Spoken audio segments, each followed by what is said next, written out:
नमस्कार मंडळी, मी आहे तुमच्यासोबत नरसिंग भोरे, आरोग्यदूत न्यूजमधून. आज मी तुमच्यासमोर मांडतो एक अशी घटना जी फक्त बातमी नाही तर शेतकऱ्यासाठी इशारा आहे आणि माणुसकी जिवंत असल्याचा पुरावा आहे. पाचोरा तालुक्यातील सारोळा शिवार येथील शेतकरी रमेश भदाने नेहमीप्रमाणे शेतात काम करून आपली बैलगाडी बैल, म्हशी आणि गायी जवळच असलेल्या खदानीत पाणी पाजण्यासाठी घेऊन गेले. पण एक क्षणाचंच होत्याचं नव्हतं झालं.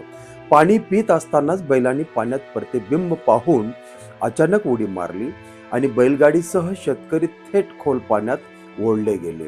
रमेश भदानी यांना पोहता येत नव्हतं. ते जीव वाचवण्यासाठी आरडाओरड करत होते. आजूबाजूचे शेतात काम करणारे चेतन बदोडे आणि लक्ष्मण पाटील धावत आले, पण दुर्दैवाने त्यांनाही पोहता येत नव्हतं. सगळे हातबल झाले. काही क्षणातच मोठा अनर्थ घडण्याची भीती निर्माण झाली. तेवढ्यात खदानी जवळ बकऱ्या चारणारा एक मूक माणूस घटनेची माहिती मिळताच धावत आला. नाव सखाराम शेळके. हा माणूस बोलू शकत नाही, पण त्याचे धाडस 1000 शब्दापेक्षा मोठं ठरलं. क्षणाचाही विलंब न करता त्यांनी थेट पाण्यात उडी मारली. सर्वप्रथम शेतकरी रमेश भदानी यांना बाहेर काढलं.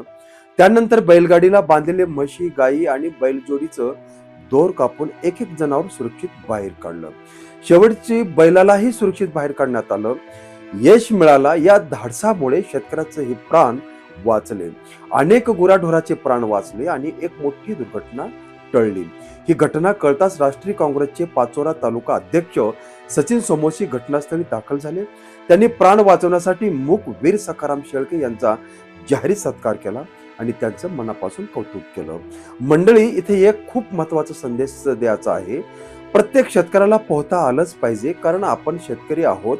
आपण आयुष्य विहिरीजवळ, नदीवर, तलावावर आणि खदानी भोवती फिरत आज नाही तर उद्या मोटार काढायला, जनावरे वाचवायला किंवा एखाद्या माणसाचा जीव वाचवायला आपल्याला पाण्यात उतरावंच लागतं. आज रमेश भदाने वाचले कारण देव सखाराम शेळके यांच्या रूपात आला, पण प्रत्येक वेळी देव येईलच असं नाही. म्हणून ठाम सांगतो, बैलगाडीसह पाण्यात जाणं थांबवा. निष्काळजीपणा करू नका. आधी गाडी बाजूला लावा, नंतर जनावरांना पाणी पाजा आणि पोहणं शिका. आज या घटनेतून माणुसकी जिंकली, धाडस जिंकलं, पण निष्काळजीपणा पराभूत झाला पाहिजे.